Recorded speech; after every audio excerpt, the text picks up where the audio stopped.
बड़ी खबर मिल रही है कि मेडिकल कॉलेज में दाखिले के लिए हुई नीट परीक्षा को लेकर सवाल बरकरार है। आज पटना से लेकर दिल्ली तक एक्शन है। सबसे बड़ी खबर यह है कि आज नीट के मामले पर सुप्रीम कोर्ट सुनवाई करने वाला है। घोटाले की जांच मांग वाली याचिका पर सुनवाई होगी। सुबह 11 बजे सुप्रीम कोर्ट में सुनवाई शुरू होगी। इससे पहले सुप्रीम कोर्ट ने एनटीए को नोटिस जारी कर 8 जुलाई तक जवाब मांगा है। हालांकि काउंसलिंग पर अभी रोक नहीं लगाई गई है, लेकिन आज निगाहें होंगी सुप्रीम कोर्ट पर, क्योंकि आज सुनवाई होने वाली है घोटाले की जांच मांग वाली याचिका पर। अभ्यर्थी आरोप लगा रहे हैं कि नीट की परीक्षा में धांधली हुई है, परीक्षा को रद्द किया जाए, दोबारा से परीक्षा कराई जाए, और इसी को लेकर याचिका दाखिल की गई। आज सुप्रीम कोर्ट में सुनवाई होगी। सुबह 11 बजे यह सुनवाई शुरू होगी। तो देखिए, नीट पर आज दिन भर क्या हलचल रहने वाली है, उसको लेकर इस बिग बॉल के जरिए जानकारी आप तक पहुंचा रहे हैं। देखिए, सुप्रीम कोर्ट में सुनवाई होगी। शक के दायरे में आए छात्र और अभिभावक, उनसे पूछताछ। कहां पूछताछ होगी? पटना में पूछताछ होगी। किसकी पूछताछ होगी? आर्थिक अपराध इकाई इस पूरे मामले को लेकर पूछताछ करने वाला है। इसके अलावा देख लीजिए, पटना में अभी तक 13 आरोपियों की गिरफ्तारी हुई है।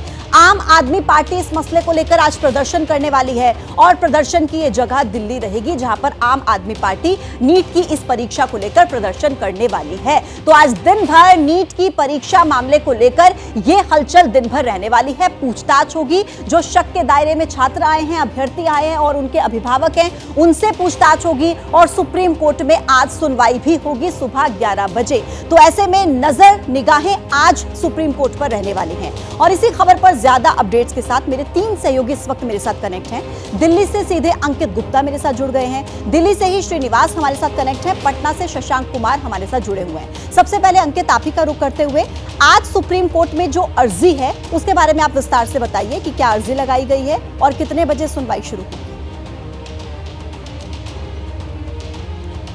देखिए, सुप्रीम कोर्ट में वैसे तो पिछले कई दिनों से लगातार जो है सुनवाई हो रही है, कोई ना कोई याचिका आ रही है, लेकिन आज की जो याचिका है उसमें यही मांग की गई है कि नीट मामले में जिस तरह के तथ्य सामने आए हैं वो एक बड़े घोटाले की ओर जो है इशारा कर रहे हैं। इस मामले में निष्पक्ष जांच होनी चाहिए सुप्रीम कोर्ट की निगरानी में, इस तरीके की मांग की गई है। और कहा यही गया है कि पिछले कुछ दिनों में जिस तरह की जानकारियां सामने आई हैं वो यही दिखा रहा है कि न सिर्फ जो इस मामले में जो है फर्जी तरीके से एग्जामिनेशन दिया गया है, बल्कि पेपर लीक भी हुआ है। इस तरीके की दलील दी जा रही है और लगातार कहा यही जा रहा है कि जब ऐसा हुआ है, ऐसे तथ्य सामने आ रहे हैं, 2 राज्यों में एफआईआर दर्ज हो चुकी है, तो फिर री नीट यानी कि दोबारा नीट का पेपर क्यों नहीं होता। इसी मांग को लेकर के आज सुप्रीम कोर्ट में सुनवाई होगी। उम्मीद की जा रही है कि 11:15 से 11 बजे के आसपास सुप्रीम कोर्ट इस याचिका पर सुनवाई करेगी। लेकिन देखना यही होगा कि इससे पहले की जब याचिकाओं पर सुनवाई हुई थी तो तमाम याचिकाओं पर सुनवाई करते हुए सुप्रीम कोर्ट ने एनटीए यानी कि नेशनल टेस्टिंग एजेंसी को नोटिस जारी कर 8 जुलाई तक जवाब देने को कहा था। हालांकि एक याचिका में जिसमें जो है खुद एनटीए ने यह कहा था कि वो जो ग्रेस मार्क्स दिए गए हैं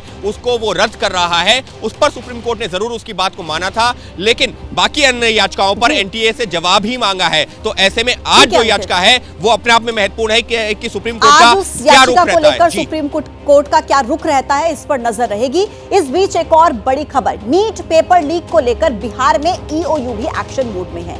आज ईओयू ने शक के दायरे में आए 9 छात्रों और उनके अभिभावकों को पूछताछ के लिए बुलाया है। जांच के दौरान 13 छात्रों को रोल नंबर मिले थे, इनमें से 4 पहले ही गिरफ्तार हो चुके हैं। छात्रों को आज सुबह 10 बजे ही पूछताछ के लिए बुलाया गया है। उनके अभिभावक भी उनके साथ होंगे। शशांक पटना से कनेक्ट है। शशांक, सुबह के 10 बज चुके हैं, क्या पूछताछ के लिए शक के दायरे में जो छात्र आए हुए हैं, 10 बजे का क्योंकि समय था, वो पहुंचे हैं अब तक या नहीं पहुंचे?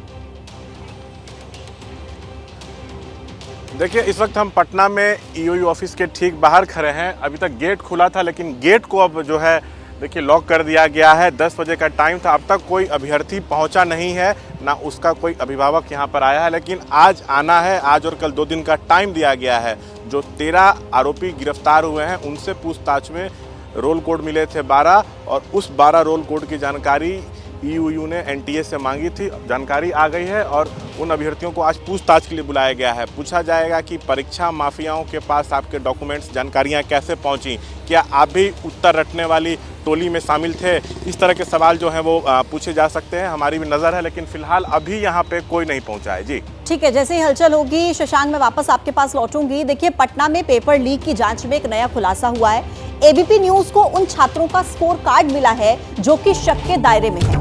अभिषेक कुमार, शिवनंद कुमार और आयुष राज का स्कोर कार्ड एबीपी न्यूज के पास है। स्कोर कार्ड के मुताबिक ये छात्र परीक्षा तो पास कर गए, लेकिन टॉप रैंक में अपनी जगह नहीं बना पाए। एक बात गौर करने वाली यह है कि इन छात्रों को 2 विषय में तो बेहद कम नंबर मिले हैं, लेकिन एक विषय में ज्यादा नंबर मिले हैं। तो ये स्कोर कार्ड जो कि एबीपी न्यूज के पास है, ये 3 छात्रों का स्कोर कार्ड है, मार्कशीट है। आयुष राज, अभिषेक कुमार, शिवानंद कुमार, जिन पर यह आरोप है कि इनके पास एक रात पहले ही प्रश्न पत्र पहुंच गया था। लेकिन आप ध्यान दीजिएगा क्योंकि सवाल यहां पर उठ रहे हैं, स्कोर कार्ड पहुंच गया था, उसके बावजूद जो अभी इनकी जो मार्कशीट आई है, प्रश्न पत्र बेशक इनके पास पहुंचा हो, लेकिन स्कोर कार्ड में जो मार्क्स हैं वो अभी काफी कम दिखाई दे रहे हैं। पटना से एबीपी न्यूज संवाददाता शशांक कुमार हमारे साथ लगातार कनेक्ट हैं। शशांक, जब शक के दायरे में आए छात्रों ने पूछताछ में पुलिस को बताया कि एक दिन पहले उन्हें प्रश्न पत्र मिल गया था, फिर वो टॉप क्यों नहीं कर पाए? इसे कैसे समझा जाए, कैसे देखा जाए? देखिए, जो मार्कशीट सामने आए हैं यह उन अभ्यर्थियों के हैं जो जांच के दायरे में हैं, गिरफ्तार हो चुके हैं। आयुष का भी मार्कशीट आया है सामने। इसने तो पुलिस पूछताछ में स्वीकार किया है कि 5 मई को परीक्षा थी, लेकिन उसके एक दिन पहले 4 मई को ही मुझको प्रश्न और उत्तर दिया गया। रात भर हम उत्तर रटे। अब इस बात का अंदाज़ा लगाइए कि इनकी काबिलियत कितनी है। सभी प्रश्नों का उत्तर इनको रटवा दिया गया, लेकिन उसके बाद भी ये सभी उत्तर सही नहीं लिख पाए और उतना नंबर भी नहीं ला पाए जिससे टॉप मेडिकल कॉलेज में इनका दाखिला हो सके। बिल्कुल शशांक, ठीक कहा आपने कि ये काबिलियत को लेकर एक बड़ा सवाल उठता है। अब देखिए, नीट परीक्षा में गड़बड़ी को लेकर आम आदमी पार्टी आज दिल्ली के जंतर मंतर पर विरोध प्रदर्शन करेगी। सुबह 10 बजे आम आदमी पार्टी के सभी सांसद, विधायक, पार्षद जंतर मंतर पर सरकार के खिलाफ विरोध प्रदर्शन करेंगे। ये समय 10 बजे का मुकर्रर किया गया था, जबकि कल पूरे देश में आम आदमी पार्टी केंद्र सरकार के खिलाफ विरोध प्रदर्शन करेगी। तो अभी देखिए 10 बजे से ज्यादा का समय बीत चुका है, तो फिलहाल दिल्ली के जंतर मंतर पर स्थिति क्या है श्रीनिवास से जानेंगे। श्रीनिवास, नीट परीक्षा में हुए भ्रष्टाचार के सबूत भी सामने आ रहे हैं। ये वो परीक्षा है जिससे तय होता है कि कौन डॉक्टर बनने के लायक है या फिर नहीं।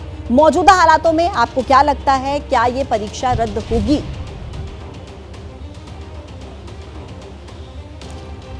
देखिए पूजा, जहां मैं मौजूद हूं यहां तो अभी सियासत का उपक्रम चलता रहेगा, लेकिन आज सुप्रीम कोर्ट में भी सुनवाई है।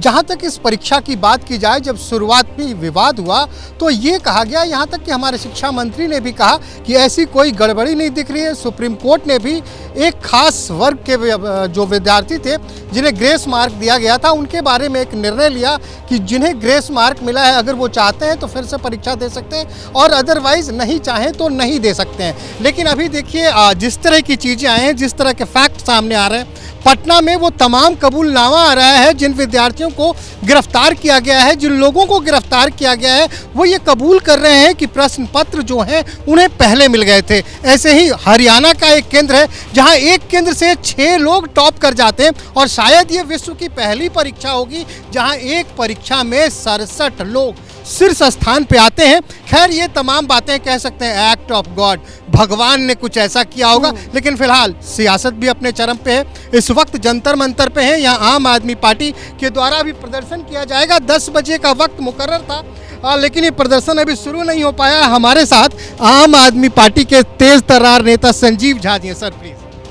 सर ये बताइए 10 बजे का, सर अगर खड़े हो जाएंगे तो थोड़ा बेहतर होगा। 10 बजे का वक्त मुकर्रर था सर, अभी खाली खाली। हाँ, 10 बजे का टाइम था। लोग आ रहे हैं, क्योंकि देखिए जब टाइम पर होता है लोग आने जाने में समय रहता है, गर्मी भी बहुत है।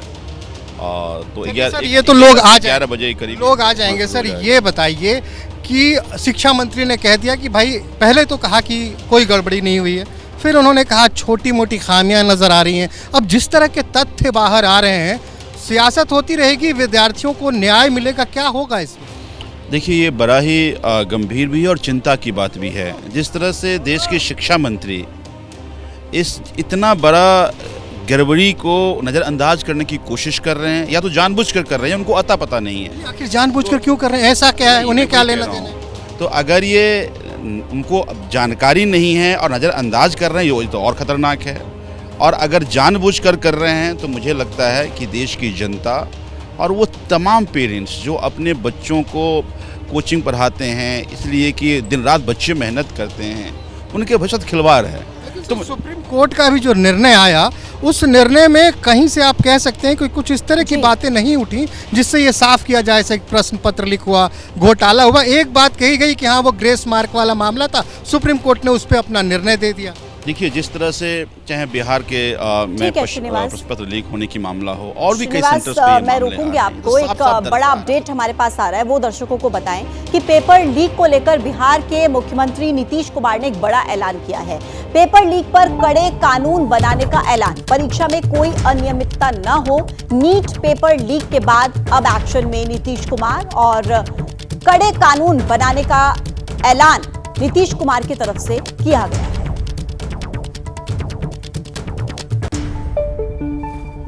से जांच होनी चाहिए और फिर बच्चों के साथ न्याय होना चाहिए। परीक्षा रद्द हो वही एक रास्ता है, क्योंकि ऐसे बहुत सारे केसेस हैं जो हाईलाइट भी नहीं हुए हैं, तो हमारे साथ अन्याय होगा और जो बच्चे सही में मेहनत किए हैं उनके साथ भी ये अन्याय होगा। तो सही से इसकी जांच होनी चाहिए, थोड़ा टाइम लगे वो सही है, बट जांच होनी चाहिए और इस पर सही एक्शन लिया जाना चाहिए। रद्द कर देना चाहिए नीट का पेपर, क्योंकि हम लोग जैसे बहुत सारे बच्चे हैं, लाखों में बच्चे हैं जिसका बहुत स्कोर के अकॉर्डिंग रैंक भी बहुत पीछे चला गया है। इस बार जैसा एक्सपेक्ट कर रहे थे कि मार्क्स तो उतना अच्छा नहीं लेकिन रैंक अच्छा आ जाएगा, वो भी नहीं हुआ। 67 स्टूडेंट का 720 मार्क्स लाना और ख़ासकर एक ही सेंटर से 10 बच्चों का 720 लाना, ये बहुत ज़्यादा प्रॉब्लम का बात है, क्योंकि ऐसा कभी हो नहीं सकता है, क्योंकि एक ही सेंटर पे सारे जितने भी टॉपर है वो नहीं बैठ सकते हैं। तो इससे यही पता चलता है कि कुछ ना कुछ धांधली हुई है और पेपर लीक हुआ है। मेरे बहुत सारे मेरे 20-30 फ्रेंड्स नीट की प्रिपरेशन कर रहे थे, बट किसी का नहीं हुआ क्योंकि रैंकिंग बहुत हाई हो गई और डेफिनेटली पेपर लीक हुआ है। तो ये उन छात्रों का दर्द आप सुन रहे थे जिन्होंने नीट की परीक्षा दी और इनको बहुत ज़्यादा उम्मीद थी, लेकिन उम्मीद के मुताबिक इनका रैंक, इनके नंबर नहीं आ पाए। पश्चिम बंगाल ट्रेन हादसे पर एक बड़ा खुलासा हुआ है। जिस रूट पर यह हादसा हुआ वहां पर सिग्नल में खराबी थी। सिग्नल में खराबी की वजह से दोनों ट्रेन के ड्राइवर को औपचारिक तौर पर यह हिदायत दी गई थी कि रेल सिग्नल के बाद भी आगे बढ़ना है, लेकिन रफ्तार 15 किलोमीटर प्रति घंटा से ज्यादा नहीं होनी चाहिए। अब पैसेंजर ट्रेन के ड्राइवर ने तो नियम का पालन किया, लेकिन मालगाड़ी के ड्राइवर ने रफ्तार नहीं कम की। नतीजा यह हुआ कि इतना बड़ा हादसा हो गया। दार्जिलिंग से मेरे सहयोगी प्रकाश सिन्हा इस वक्त सीधे हमारे साथ कनेक्ट हैं। प्रकाश, अब इसमें सीधे तौर पर किसकी लापरवाही, किसकी गलती मानी जाए कि 9 लोगों की जान चली गई? सिग्नल में खराबी थी, हिदायत दी गई, बावजूद इसके ट्रेन की स्पीड कम नहीं की गई।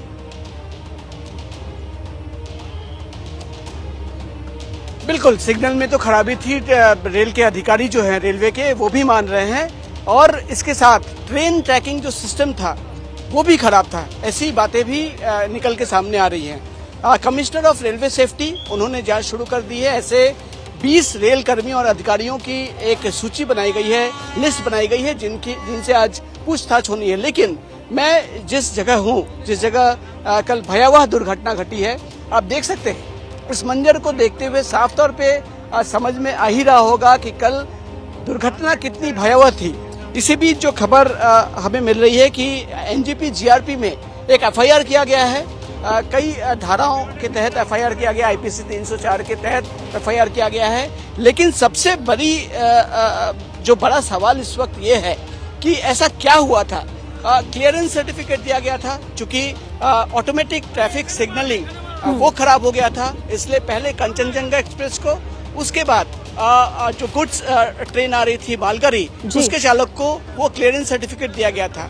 लेकिन वहाँ साफ तौर पे कहा गया था कि 15 किलोमीटर प्रति घंटा की रफ्तार से ट्रेन चलानी होगी, और ठीक इस जगह पे जो बातें सामने आ रही उससे ज्यादा की रफ्तार में मालगाड़ी के ड्राइवर ने गाड़ी चलाई और उसका नतीजा ये हुआ कि 9 लोगों की जान चली गई और इतने लोग जख्मी हैं। एक बड़ा सवाल था कि राहुल गांधी कहां से सांसद रहेंगे, लेकिन अब इस पर से पर्दा हट चुका है। राहुल गांधी रायबरेली से लोकसभा जाएंगे और वायनाड की सीट छोड़ेंगे और वहां से प्रियंका गांधी उपचुनाव लड़ेंगी। यानी कि कांग्रेस ने उत्तर से दक्षिण तक मजबूत रणनीति तैयार कर ली है। राहुल गांधी उत्तर का प्रतिनिधित्व करेंगे, तो अब दक्षिण के किले में प्रियंका की एंट्री हो चुकी है। अभी तक प्रियंका गांधी संगठन का काम संभाल रही थी, लेकिन अब प्रियंका की चुनावी राजनीति में भी एंट्री हो चुकी है। तो वहीं कांग्रेस की राजनीति पर विरोधी हमलावर हैं। बीजेपी ने तंज कसा है कि राहुल ने वायनाड की जनता के साथ धोखा किया है और वो वायनाड छोड़कर भाग गए।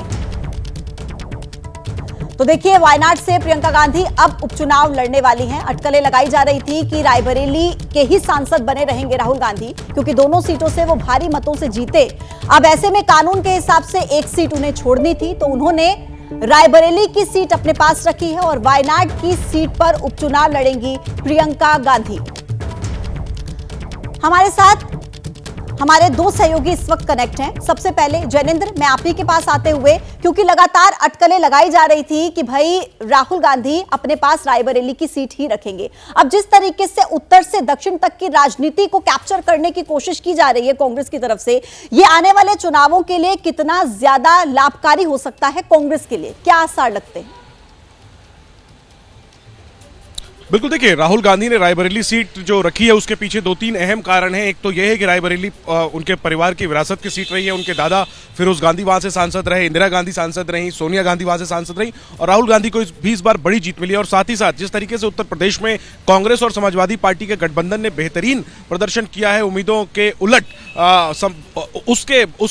उसकी वजह से राहुल गांधी ने रायबरेली सीट अपने पास रखी है, ताकि आने वाले दिनों में चाहे विधानसभा चुनाव हो या आगे लोकसभा चुनाव हो, उत्तर प्रदेश में कांग्रेस के पैर जमे रहें। वहीं जो उनकी अभी फिलहाल सीट थी वायनाड, जहां वो पिछली बार जीते थे, 5 सालों से सांसद हैं, एक बार फिर वहां जीत दर्ज की, एक सीट उन्हें छोड़नी थी और इसी वजह से वायनाड से उन्होंने अपनी बहन प्रियंका गांधी को उम्मीदवार बनाया। हालांकि कांग्रेस को घेरा जाएगा परिवारवाद के नाम पर कि मां की सीट पर राहुल गांधी चले जाते हैं, राहुल गांधी की सीट पर बहन आ जाती हैं, लेकिन वायनाड के सेंटिमेंट्स जो हैं उसके सम्मान में राहुल ने अपनी जगह अपनी बहन को उम्मीदवार बनाया है, क्योंकि राहुल गांधी वायनाड से तब जीते जब वो अमेठी से हार गए। ऐसे में अगर वो वायनाड छोड़ देते और वहां कोई दूसरा उम्मीदवार होता, संभवतः केरल में कांग्रेस को लेकर के जो है एक किस्म से नाराजगी होती कि राहुल ने रायबरेली को चुना, वायनाड छोड़ दिया। उसी कमी को पूरा करने के लिए और प्रियंका गांधी ने कल कहा भी कि जो राहुल गांधी ने वादे किए हैं वो उसे पूरा करेंगी,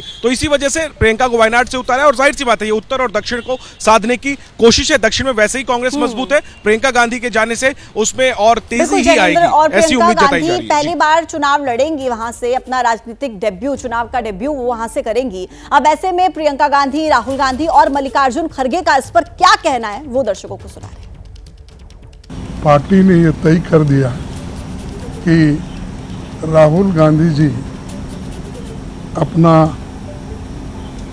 रायबरेली का सीट रखना चाहिए, क्योंकि रायबरेली ये पहले से भी उनके बहुत नज़दीक है।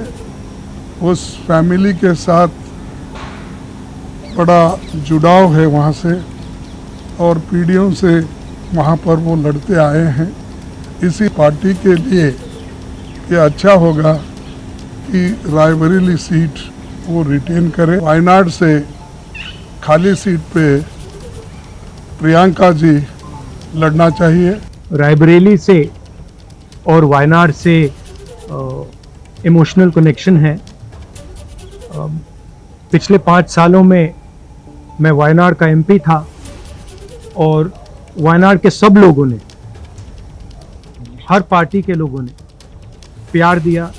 प्रियंका वायनाड से चुनाव लड़ेगी, मगर मैं भी पीरियोडिकली वायनाड जाऊंगा और जो वायदे हमने वायनाड को किए थे उनको हम पूरा करेंगे। रायबरेली का पुराना रिश्ता है, काफ़ी खुशी हो रही है कि मैं उनको फिर से रिप्रेजेंट करूंगा,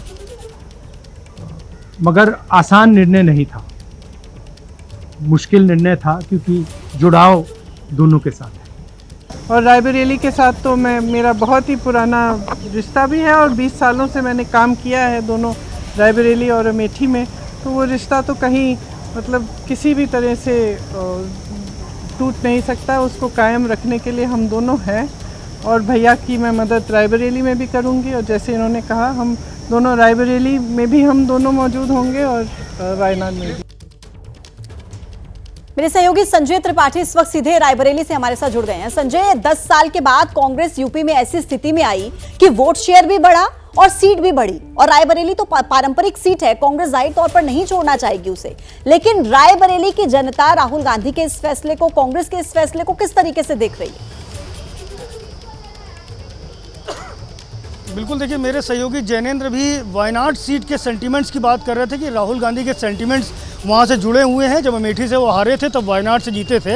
ऐसे में कहीं ना कहीं मुश्किल होता है जब ऐसी सीट जो आपके लिए सहारा बनी हो उसको छोड़ पाना। लेकिन रायबरेली सीट की अगर मैं बात करूं तो पिछली 3 पीढ़ियों से गांधी परिवार इस सीट पर काबिज रहा है, इसलिए यहाँ के सेंटीमेंट्स ज़्यादा महत्वपूर्ण हो जाते हैं। मैं इस वक्त कांग्रेस के रायबरेली दफ्तर पर मौजूद हूँ और मेरे साथ तमाम सारे जो कांग्रेस के कार्यकर्ता हैं, जो पदाधिकारी हैं, वो मौजूद हैं। मैं उनसे ही जानूंगा। दादा, क्या नाम है आपका? रामशरण सिंह। सिंह साहब, कब से जुड़े हैं कांग्रेस पार्टी? मैं 1972 से सिपाही हूँ कांग्रेस का। जी, तो कई पीढ़ियां देखी यहाँ पर कांग्रेस पार्टी की। अब हमें ये बताइए कि राहुल गांधी जो है वो वायनाड सीट छोड़ दें, रायबरेली में बने रहेंगे, वो आपके सांसद बने रहेंगे, क्या कहेंगे इस पर? मैं बड़ा सौभाग्य मानता हूँ इस रायबरेली जनपद का कि ऐसे युवक जो है, कम से कम क्रांतिकारी युवक, जिन्होंने एक ऐसी अपने मेहनत की बदौलत जो है पूरे देश में इस तरह से हाहाकार मचाया और गरीबों की लड़ाई लड़े। मैं तो चाहता हूँ, बड़ा सौभाग्य है, कम से कम ऐसे लोग अगर जो है राजनीति में रहें तो लोगों का भला हो सकता है। सौभाग्य है। 3,90,000 वोटों से जिताया आप लोगों ने। वायनाड से 3,60,000 वोटों जीते थे, वहाँ से 30,000 वोटों से ज़्यादा जीते हैं। कितना महत्वपूर्ण है उनका यहाँ पर रुके रहना? जी, हेलो, मैं शिवराज मौर्य, स्वतंत्रता संग्राम सेनानी का पोता हूँ। मुझे ये बताएं कि कितना महत्वपूर्ण है राहुल गांधी का यहाँ पर बने रहना? राहुल गांधी ने सबसे पहले ही रायबरेली की जनता की भावनाओं का परखा, उनका आदर किया। रायबरेली की जनता 3 पीढ़ियों से उनके परिवार को संजोए हुए अपने साथ लिए है, इसका उन्होंने आदर किया है। कुछ युवाओं से भी बात कर लेता हूँ। यहाँ के जो सेंटिमेंट्स हैं, यहाँ की भावनाओं का आदर किया राहुल गांधी ने। सही, बेशक ये तो बहुत खुश होंगे कि रायबरेली की ही सीट को एक बार फिर से राहुल गांधी ने चुना है, लेकिन पहली बार प्रियंका गांधी के चुनाव में उम्मीदवार बनाए जाने से कांग्रेस के नेता और कार्यकर्ता जोश में हैं, लेकिन बीजेपी का कहना है कि इससे फर्क नहीं पड़ेगा। रायबरेली हमारा पुराना सीट है, इंदिरा जी का सीट है, सोनिया जी का सीट है। हमारा entire Nehru family and Nehru Gandhi family के लिए रायबरेली बहुत पसंद है। यूपी में बहुत बड़ा वातावरण हो गया इस इलेक्शन में।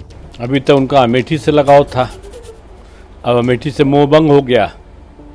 अब वो जानते हैं कि रायबरेली में अगर इस्तीफा दिया तो दोबारा जीतने की स्थिति नहीं है। एक बार वो जीत गए, लेकिन दोबारा लड़ेंगे तो उनको उत्तर प्रदेश से हार मिलेगी, ये उनको पता है। इसलिए उत्तर प्रदेश से डर कर जो प्रियंका जी कहती थी लड़की हूँ, लड़ सकती हूँ, अगर लड़ सकती हूँ तो आओ उत्तर प्रदेश से लड़ो, लेकिन वो उत्तर प्रदेश से भागकर वो वायनाड पहुँची हैं और वायनाड से भी उनको मैं समझता हूँ असफलता मिलेगी। मैं भारतीय राष्ट्रीय कांग्रेस के नेतृत्व एवं अपने नेता राहुल गांधी के प्रति कृतज्ञता अर्पित करता हूँ, धन्यवाद देता हूँ। तो उन्होंने बिल्कुल सही निर्णय लिया कि रायबरेली की सीट से वो बने रहेंगे और वायनाड की सीट से प्रियंका गांधी जी चुनाव लड़ेंगे। इस तरह दोनों सीट पर गांधी परिवार का प्रतिनिधित्व बना रहे। रनअवे ब्राइड मूवी देखी थी ना, हमेशा भागते रहते हैं दुल्हन, तब राहुल गांधी वायनाड से भागे। अच्छा है, प्रियंका गांधी लड़े, शुभकामनाएं। हालांकि चुनाव आसान नहीं होगा उनके लिए, क्योंकि हम भी पूरी ताकत से लड़ेंगे, कम्युनिस्ट भी लड़ेगी, हल्की मुस्लिम लीग का सपोर्ट तो उन्हीं को रहेगा। लेकिन अगर जीत गई गलती से तो लोकसभा बड़ा इंटरेस्टिंग होगा, क्योंकि किस इंटेंशन से उनको लड़वाया गया है। और लोकसभा में भाई बहन के बीच में कंपटीशन होगा, स्पर्धा होगी, ज़्यादा नकारा कौन है। और कांग्रेस में भी एक ऑप्शन होगा कि लीडरशिप किसको चुनना है। तो ये समस्या कांग्रेस पार्टी की, हमारी नहीं। तो देखिए, आप लगातार इस तरीके की चर्चा चल रही है कि कैसे अब प्रियंका गांधी जब वहां से अपना राजनीतिक डेब्यू करेंगी तो कितना फर्क उससे पड़ेगा। जैनेंद्र हमारे साथ इस वक्त सीधे कनेक्ट है। जैनेंद्र, यहां पर लगभग प्रियंका गांधी की जीत तो तय ही मानी जा रही है ना, क्योंकि जो वोट का अंतर था वो इतना ज्यादा था, 3 लाख से ज्यादा के मतों से राहुल गांधी वहां से जीते थे। अब ऐसे में तो लगभग ये तय ही माना जा रहा है, हालांकि बीजेपी कह रही है कि जीत उनके लिए आसान होगी नहीं। नहीं, देखिए स्वाभाविक तौर पर बीजेपी कहेगी, लेकिन वायनाड का जो समीकरण है और राहुल गांधी ने बीते 2 चुनाव में जिस तरीके से प्रदर्शन किया, 2019 में 4 लाख से ज्यादा मतों से जीते, इस बार 3.5 लाख से ज्यादा मतों से जीते, तो पिछले बार के मुकाबले 19 के मुकाबले मार्जिन राहुल गांधी का तकरीबन 50,000 नीचे आ गया, 50,000 से ज्यादा नीचे आ गया, लेकिन फिर भी 3.5 लाख से ज्यादा का मार्जिन रहा उनका। एनी राजा जो बड़ा चेहरा है सीपीआई की, उनके सामने, और बीजेपी तो 1.5 लाख वोट ला पाई इस बार, जबकि खुद उनके प्रदेश अध्यक्ष लड़ रहे थे। तो समीकरण प्रियंका गांधी के पक्ष में है, यानी कांग्रेस उम्मीदवार के पक्ष में। जो भी वहां से कांग्रेस उम्मीदवार होगा उसकी जीत में बहुत ज्यादा मुश्किल नहीं होगी, और प्रियंका होंगी तो स्वाभाविक तौर पर उनके लिए राह आसान हो जाएगी। लेकिन निश्चित तौर पर वहां पर सीपीआई एक बार फिर से उम्मीदवार उतारेगी, वो प्रियंका को रोकने की कोशिश करेगी, और बीजेपी भी इसे परिवारवाद और आइए अब आगे बढ़ेंगे। देखिए, तीसरी बार प्रधानमंत्री बनने के बाद आज पहली बार नरेंद्र मोदी वाराणसी दौरे पर जाएंगे। प्रधानमंत्री बनने के बाद पीएम का ये पहला वाराणसी का दौरा है। वाराणसी में किसान सम्मेलन में वो हिस्सा लेंगे और किसान सम्मान निधि की किस्त जारी करेंगे पीएम मोदी। काशी विश्वनाथ के दर्शन पूजन भी करते नजर आएंगे नरेंद्र मोदी। तो देखिए, तीसरी बार प्रधानमंत्री बनने के बाद पहली दफा वाराणसी का दौरा प्रधानमंत्री नरेंद्र मोदी का, और ऐसे में किसानों को बड़ी सौगात मिलेगी। किसान सम्मान निधि की किस्त जारी करेंगे पीएम नरेंद्र मोदी। तो काशी से मोदी का कृषि सम्मान किस तरीके से आज किसानों को बड़ी सौगात मिलने वाली है वाराणसी में, ये तस्वीरें आपके सामने और ये पूरा डेटा। काशी दौरा रहेगा प्रधानमंत्री मोदी का। किसान सम्मान निधि की किस्त जारी करेंगे, 17वीं किस्त ये जारी होगी। 20,000 करोड़ की जो रकम है उसकी किस्त जारी करेंगे प्रधानमंत्री नरेंद्र मोदी, जिससे 9 करोड़ 26 लाख किसानों को फायदा होगा। 30,000 महिलाओं को कृषि सखी सर्टिफिकेट्स बांटे जाएंगे, और चुनाव के बाद यह पहला दौरा है। तीसरी बार प्रधानमंत्री बनने के बाद नरेंद्र मोदी का यह पहला दौरा। और आपको ध्यान होगा कि जैसे ही उन्होंने पदभार संभाला प्रधानमंत्री नरेंद्र मोदी ने, तो पहला फैसला जो उनकी कलम से था वो यही था कि 17वीं किस्त किसान सम्मान निधि की उनकी तरफ से जारी की गई, और आज वही किसानों के सपुर्द करते नजर आएंगे प्रधानमंत्री नरेंद्र मोदी। वाराणसी से मेरी सहयोगी मनोज्ञा लोईवाल इस वक्त सीधे कनेक्ट हैं। मनोज्ञा, तीसरी बार प्रधानमंत्री बनने के बाद पहली बार वाराणसी में होंगे नरेंद्र मोदी, किस तरीके की तैयारी और कितने उत्साहित हैं वहां के किसान, वहां की जनता, वहां के लोग?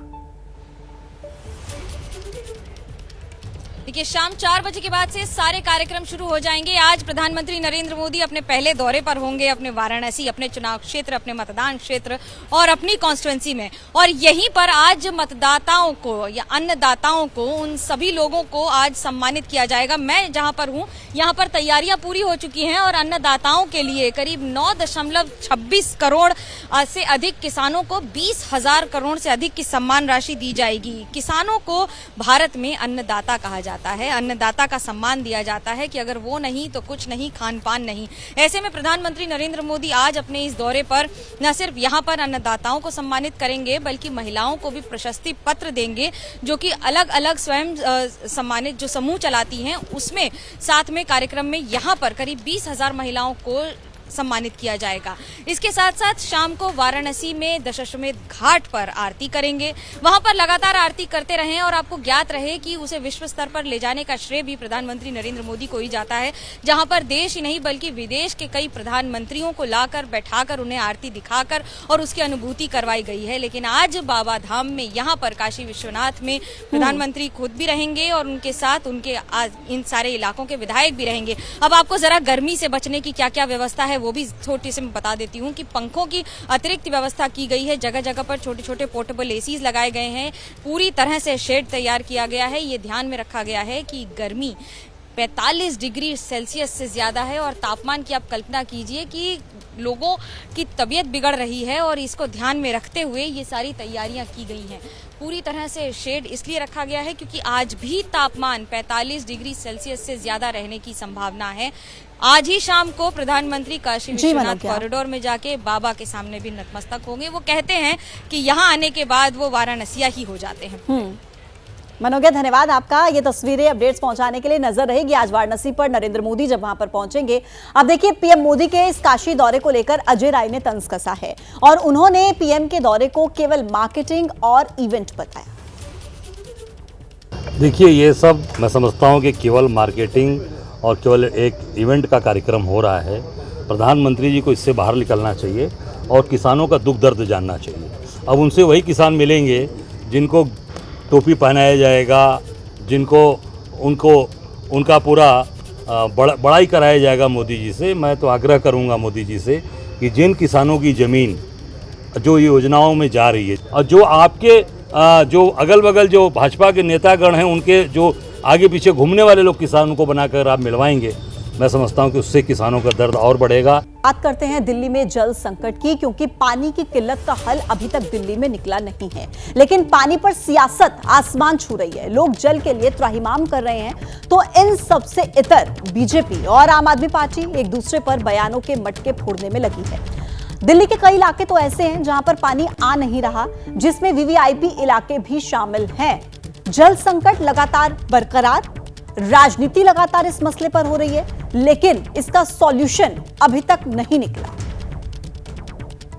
चाणक्यपुरी के संजय कैंप इलाके में हमारी मौजूदगी है और तस्वीरें हम आपको दिखाना चाहेंगे कि जब पानी का टैंकर यहां पर पहुंचता है तो किस तरह से जो यहां पर लोगों के अंदर उत्साह के साथ साथ भगदड़ और जो सबसे पहले अपने जो खाली डिब्बे यहाँ पर रखे हैं उसमें पानी भरने की जद्दोजहद में लोग आपको यहाँ पर तस्वीरों में नजर आएंगे। छोटे बच्चों से लेकर बड़े और इसके साथ साथ तमाम जो महिलाएं हैं वो आपको यहाँ पर अपने अपने डिब्बों में पानी भरने की कोशिश में लगातार जुटी हुई नजर आएंगी।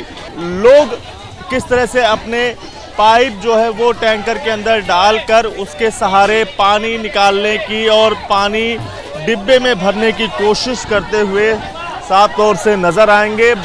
और कुछ लोगों से या फिर महिलाओं से बात करते हैं कि किस तरह की दिक्कतें साफ तौर से उन्हें आती हैं जब ये टैंकर आता है और उसके बाद पानी भरने की कोशिश करती हैं। यही भैया रहते, पानी भी नहीं। आपके कितने डिब्बे? 2 डब्बे है, ज़्यादा नहीं। इतने में गुजारा हो जाएगा? क्या करे, होएगा जब पानी नहीं मिलेगा तो। अम्मा तो है बाबूजी, यही है। भरा है? नहीं है भरा बाबूजी। भर कैसे भरेंगी? हम नहीं भर पाते हैं। भीड़ बहुत ज्यादा हो गई। हाँ बेटा, रोज यही स्थिति रहती? यही रहती बेटा, अब रोज जाते। कैसे काम चलाती हैं? क्या करे, किसी से मांग लेते पड़ोस में। अब बताओ, मैं दे नहीं रहा पीने। घर में और कोई है कि आप ही हैं अकेले? हम ही हैं बेटा, एक बच्चा है पागल। तो पानी मिला बच्चा? नहीं मिला। नहीं। कैसे भरेंगे इसको जो ये डिब्बा खाली लेकर टाइम? लड़कर भरना पड़ेगा, घुस के भरना पड़ता है। घुस के? अभी भर जाएगा? अब नहीं भर पाएगा, खाली हो गया। खाली हो गया टैंकर। तो लोग तो भर रहे हैं अभी तो, लेकिन कोई भरेगा ही नहीं कोई नहीं भरेगा। ये तस्वीरें आप देख पाएंगे संजय कैंप इलाके की, जहां पर कुछ लोगों के हाथ जो है वो पानी मिल गया है, लेकिन तमाम सारे जो लोग हैं, चाहे वो बूढ़ी महिलाएं हैं, आप ये तस्वीरें देख पाएंगे किस तरह से निराश और हताश महिला जो है वो खाली ही डिब्बों को लेकर अपने घर की ओर वापस लौट रही है। इसके साथ साथ बहुत सारे लोगों को जिनको पानी नहीं मिल पाया है वो भी अब धीरे धीरे करके वापस लौटते हुए आपको नज़र आएंगे कि बिना पानी के ही वो लोग वापस लौट रहे हैं। तो ये तस्वीरें आप देख पाएंगे। क्या हुआ, पानी नहीं मिला क्या? अरे नहीं मिला पानी। पानी मिला भैया?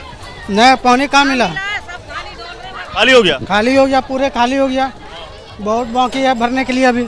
एक टैंकर आता है, इसमें क्या सर यहाँ चाहिए 2 टैंकर सुबह, 2 टैंकर शाम को, तभी होगा सर। तो दिल्ली में पानी की समस्या आपने देखी, लोग परेशान हैं, लेकिन सवाल ये कि हल अभी तक क्यों नहीं निकल पाया।